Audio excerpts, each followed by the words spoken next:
মাশাআল্লাহ, দেখেন আমাদের কুমিল্লার বিখ্যাত লতিরাজ। এই লতির ফলন কি পরিমাণে জমিতে হইতে পারে দেখেন। অনেকে বলেছিলেন যে ভাই ফলনওয়ালা জমি আমাদেরকে দেখান। তো আমরা দেখেন কৃষক ভাইরা লতি উত্তোলনের জন্য আসছে। দেখেন কি পরিমাণে লতি এক একটা জমিতে। তো এই লতি চাষ করে আপনিও ভালো পরিমাণে লাভবান হতে পারেন, তবে শর্ত হচ্ছে ভালো মানের বীজ হতে হবে, আর বীজটা অবশ্যই আমাদের কাছ থেকে সংগ্রহ করতে হবে। উন্নত মানের বীজ এবং প্রত্যেকটা বীজের গোড়াতে দেখেন গুটি বের হয়ে গিয়েছে। তো অবশ্যই আপনারা যদি ভালো মানের বীজ নিতে চান, একদম 100% লতিরাজের বীজ, তাহলে অবশ্যই আমাদের সাথে যোগাযোগ করতে হবে।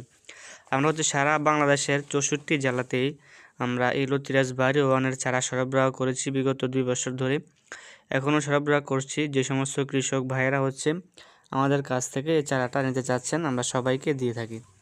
আমাদের এই চারাটা আলহামদুলিল্লাহ গত 3-4 বছর ধরে পুরা বাংলাদেশে মোটামুটি চাষ হচ্ছে। তো সব কৃষকরাই মোটামুটি এটা থেকে ভালো পরিমাণ লাভবান হতে পারছেন। অনেকে বলে থাকেন যে ধানের বিকল্প আমরা কি চাষ করব। বারবার ধান চাষ করে লসের সম্মুখীন হচ্ছি। আমরা এগুলোতে ভিন্ন কিছু একটা উৎপাদন করতে চাই।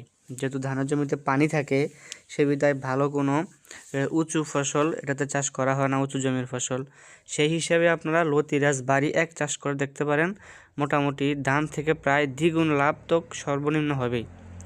তো এটা পরিচর্যা এবং চারা রোপণ থেকে নিয়ে সব ধরনের সহযোগিতার জন্য হোয়াটসঅ্যাপে আমাদের সাথে যোগাযোগ রাখতে হবে। আমরা আপনাদেরকে সব ধরনের সহযোগিতা করার চেষ্টা করব ইনশাল্লাহ। আর যারা দেখতে চেয়েছিলেন যে আপনাদের জমিগুলো ওই অঞ্চলের জমি কেমন হয়, দেখেন এটা আমাদের কিছুদিন আগের ভিডিও। দেখেন এটা থেকে লতি উত্তোলন করা হয়েছিল, তারপরও দেখেন প্রত্যেকটা গাছে 3-4টা করে এখনও আলহামদুলিল্লাহ লতা দেখা যাচ্ছে। আপনি যদি বাংলাদেশের যে কোনো জেলাতে হয়ে থাকেন না কেন, আমরা আপনার নিকট পাঠাতে পারবো বীজটা। আর আমাদের পরামর্শ অনুযায়ী চাষ করলে ইনশাল্লাহ ভালো একটা ফলাফল এটা থেকে আপনি লাভবান হতে পারবেন। আর অবশ্যই আপনারা আমাদের চ্যানেলটিকে সাবস্ক্রাইব করে আমাদের পরিবারের একজন সদস্য হয়ে থাকবেন। যে কোনো সময় আমরা আপডেট অনেক ধরনের তথ্যভিত্তিক ভিডিও দিয়ে থাকি, তাহলে সেক্ষেত্রে সবার আগে সেই ভিডিওটা আপনি পেয়ে যাবেন। আর যে কোনো পরামর্শের জন্য নাম্বার দেওয়া আছে, অবশ্যই যোগাযোগ করবেন। এটা আমাদের ইমো